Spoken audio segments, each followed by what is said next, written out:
Hello दोस्तों, जय हिंद। स्वागत है आप सभी का आपके अपने YouTube channel mission top science classes में। दोस्तों, आज मैं फिर आपके लिए एक नए कॉन्सेप्ट के साथ हाजिर हुआ हूं, जिसमें आज हम लोग फिजिक्स के एक नए कॉन्सेप्ट को सीखेंगे, जिसका नाम है इलेक्ट्रिक टॉर्क अर्थात विद्युत आघूर्ण। तो इसमें आज हम लोग इस कॉन्सेप्ट को कवर करेंगे और इसके द्वारा और हम लोग सीखेंगे कि किसी इलेक्ट्रिक टॉर्क के कारण जो होता है, इसके विक्षेपण में कितना वर्क होता है, कितना कार्य होता है, उनके बारे में आज हम लोग डिस्कस करेंगे। तो चलिए दोस्तों, स्टार्ट करते हैं आज का ये वीडियो। तो दोस्तों, आज हम लोग इलेक्ट्रिक टॉर्क के बारे में बहुत अच्छी तरह से जान लेते हैं कि ये इलेक्ट्रिक टॉर्क होता क्या है। दोस्तों, आज आप लोगों को एक अपने दादाजी या अपने पिताजी को देखे होंगे आप लोग कि वो लोग जब रस्सी को जब एक दूसरे के ऊपर मतलब उसको बांटने का काम करते हैं, तो आप लोग देखे होंगे कि वो क्या करते हैं कि पहले मान लिया चाहिए हम लोगों का दादा पापा जो भी हो, ये पहले क्या करते हैं, एक रस्सी को इस तरह से बांध देते हैं और दूसरे रस्सी को इनके ऊपर इस प्रकार से घुमा घुमा करके इसके ऊपर लपेटने का काम करता है। तो आज दोस्तों कुछ खास इसी तरह का एक ये आपका इलेक्ट्रिक आघूर्ण है, यानी द्विध्रुव ये जो है विद्युत आघूर्ण जो होता है, कुछ इसी पर आधारित आपका काम है। तो चलिए दोस्तों, हम समझते हैं इस चीज को। तो देखिए दोस्तों, हमने क्या किया कि एक द्विध्रुव लिए जिसमें एक आवेश -q है और दूसरे ऑब्जेक्ट पर आवेश क्या है, तो +q, और इनके बीच के डिस्टेंस को हमने 2l रखे। तो हमने क्या किया कि इस स्थिति में इस पॉइंट को पकड़कर इस द्विध्रुव को इस ओर विक्षेपित किया, तो इस विक्षेपण में एंगल कितना बना, थीटा बना। एक बार फिर से देख ले दोस्तों, इसको पकड़ के इस चीज को हम ऊपर कर दिए, तो इसके द्वारा बने कोण जो है वो क्या है, थीटा है। तो आपको पता चल गया होगा कि यदि हम इसको उठा करके यहाँ लाते हैं, तो अगर इसकी लंबाई 2l है तो यहाँ से यहाँ तक की भी लंबाई 2l हो जाएगी। तो शायद आप लोगों को ये चीज क्लियर हो गया होगा कि ये चीज को हम लोग विक्षेपित कैसे किए। तो हमने इस पॉइंट को पकड़ा और इसको पकड़ के इस ओर ऊपर कर दिया, तो इसके द्वारा बने एंगल जो है वो थीटा है, और यदि इनके बीच का डिस्टेंस 2l है तो ये भी डिस्टेंस 2l कवर हो जाएंगे। इसको पकड़ के मैंने ऊपर किया, तो देख लीजिए यहाँ पर पॉजिटिव चार्ज है और ये अपने जगह पर स्थिर है। तो ये यदि एंगल दोस्तों थीटा है, तो ये भी एंगल आपका क्या हो जाएंगे, तो थीटा हो जाएंगे। तो चलिए दोस्तों, सबसे पहले हम लोग इसके कुछ डेफिनेशन की बात करें, तो कहता है कि ये जो आपका इलेक्ट्रिक टॉर्क है, तो ये टॉर्क जो बताती है, ये बोलती है कि फोर्स और इसका मल्टीप्लाई कर दीजिए इनके बीच की परपेंडिकुलर डिस्टेंस। क्या बोले हम लोग, परपेंडिकुलर डिस्टेंस। अगर हम इनके बीच की लंबवत दूरी को फोर्स से मल्टीप्लाई कर दें, तो कहता है कि आपको इलेक्ट्रिक टॉर्क प्राप्त हो जाएगी। तो हमने क्या किया, torque equal to force multiply perpendicular distance लिए। तो दोस्तों, सबसे पहले आपको अब तो ये पता करना पड़ेगा कि इसमें फोर्स कितना उत्पन्न हो रही है और इनके बीच यहाँ से लेकर यहाँ तक की लंबिक दूरी कितना है, लंबवत डिस्टेंस इसका कितना है। तो सबसे पहले देखिए दोस्तों, हमें पता है कि यदि ये द्विध्रुव है, तो इस द्विध्रुव के कारण एक फोर्स उत्पन्न होगा। अगर नेगेटिव चार्ज से ले तो इस पर जो फोर्स उत्पन्न होगा वो F = -QE, और पॉजिटिव चार्ज के कारण यदि हम फोर्स देखें तो वो F = QE प्राप्त होगी। क्योंकि दोस्तों हमने पहले E = एक फॉर्मूला पढ़े थे F/Q, और F = हमें मिल जाएगा Q × E। तो नेगेटिव चार्ज के कारण नेगेटिव फोर्स हुआ और पॉजिटिव चार्ज के कारण पॉजिटिव फोर्स हुआ। यहाँ से तो हमें दोस्तों फोर्स का वैल्यू मिल जाता है कि फोर्स जो है वो आपका वो कितना है, तो ये माइनस या प्लस Q कोई एक लेकर के चलेंगे, तो पॉजिटिव QE ले लेते हैं। फिर उसके बाद इसको हम लोग F से डिनोट कर देते हैं, तो F इक्वल टू QE प्राप्त हो जाती है। तो चलिए दोस्तों, अब हम क्या करते हैं, यहाँ से यहाँ तक की लंबिक दूरी निकालते हैं। आपको दिख रहा होगा दोस्तों कि यह जो एक ट्रायंगल बना है, यह एक समकोण त्रिभुज है, तो जिसमें हमें यदि यहाँ से यहाँ तक डिस्टेंस निकालनी हो और ये एंगल थीटा है और ये 2L डिस्टेंस है, तो ये कितनी होगी, तो हम लोग इस ट्रायंगल में कुछ नाम रख देते हैं A B और ये वैल्यू C है। तो इस ट्रायंगल में चलेंगे, इन ट्रायंगल ABC, तो यहाँ से आपको निकालना है साइन थीटा इक्वल टू लंब और बटे में कर देना है कर्ण। तो ये आपका हो जाएगा दोस्तों BC बार A से C तक का डिस्टेंस हो जाएगा। तो यहाँ से साइन थीटा को आप छोड़ दीजिए, तो आपको BC का डिस्टेंस कुछ नहीं है, यही तो आपको निकालनी है। तो BC equal to AC, AC का डिस्टेंस देख लीजिए 2L दिया हुआ है, इसको क्रॉस मल्टीप्लिकेशन कर लीजिए, तो BC equal to 2L sine theta आपको प्राप्त हो जाती है। तो इसीलिए दोस्तों हम यहाँ पर यहाँ से यहाँ तक की परपेंडिकुलर डिस्टेंस जो है वो हमने पहले लिख रखा है 2L साइन थीटा। तो चलिए दोस्तों, इस दोनों वैल्यू को हम टॉर्क में पुट कर देते हैं और आपका इलेक्ट्रिक टॉर्क प्राप्त हो जाएगा। तो torque equal to F multiply perpendicular distance, तो F का वैल्यू आपका है कितना, तो Q इंटू E मल्टीप्लाई, फिर यहाँ से देख रहे हैं यानी परपेंडिकुलर डिस्टेंस, यही तो आपका हुआ परपेंडिकुलर डिस्टेंस जो है ये आपका हो गया BC equal to 2L sine theta, तो 2L साइन थीटा। तो यहाँ से दोस्तों हम लोग कर सकते हैं क्या कि ये जो आप 2L देख रहे हो इनको मल्टीप्लाई कर दीजिए Q से, तो Q इंटू 2L और इसके बाद आप इसको E इंटू साइन थीटा को एक साथ रखिए। तो आप लोग पढ़े होंगे कि ये Q इंटू 2L जो है ये P के बराबर है और इधर आपका लिखा हुआ है E साइन थीटा। तो ये हो गया आपका टॉर्क का वैल्यू। यदि आपको ये एंगल मालूम रहे तो आप टॉर्क इक्वल टू लिख सकते हैं PE साइन थीटा। तो शायद आपको ये क्लियर हो गया होगा कि कैसे हमने निकाले। चलिए दोस्तों, इसको एक दो पॉइंट और आगे बढ़ाते हैं। तो आपको पता होगा कि यदि दोस्तों हम इसको वेक्टर फॉर्म में ला दें तो ये वेक्टर फॉर्म में आपका कुछ इस प्रकार से आ जाएगा, तो P क्रॉस E लिखा चला जाएगा। तो torque equal to P cross E के रूप में ये कन्वर्ट हो जाएंगे। तो यहाँ से भी दोस्तों कभी कभी परिभाषा पूछ दिया जाता है कि विद्युत आघूर्ण का डेफिनेशन बोलिए, तो यहाँ से भी हम लोग बोल सकते हैं कि किसी द्विध्रुव के कारण द्विध्रुव आघूर्ण और विद्युत क्षेत्र, द्विध्रुव आघूर्ण और विद्युत क्षेत्र का सदिश गुणनफल जो होती है वो इलेक्ट्रिक टॉर्क होती है, विद्युत आघूर्ण होती है। तो यहाँ से भी हम लोग एक फॉर्मूला दे सकते हैं।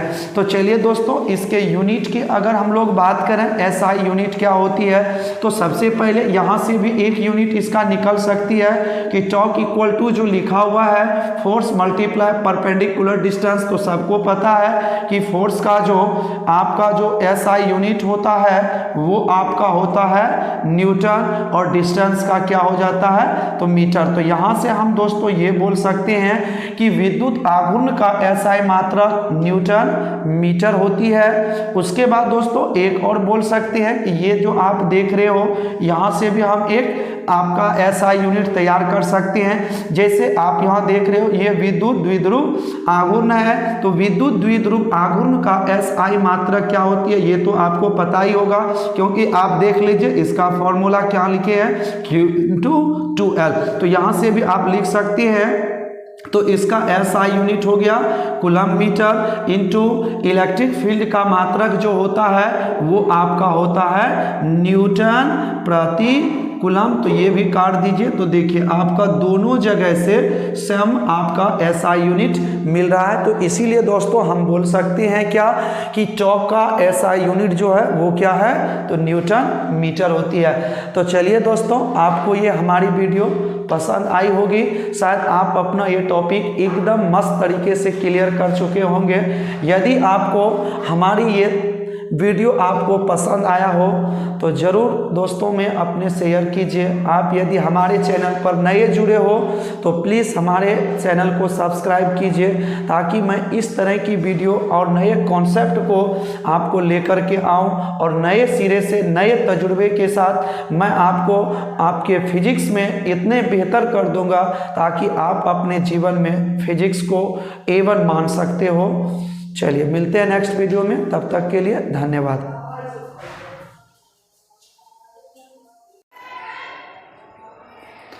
तो चलिए दोस्तों हम फिर से स्टार्ट करते हैं एक नेक्स्ट टॉपिक को। नए टॉपिक है मेरा, किसी द्विध्रुव के विक्षेपण में स्थितिज ऊर्जा यानी हम लोग कार्य का मान ज्ञात करेंगे।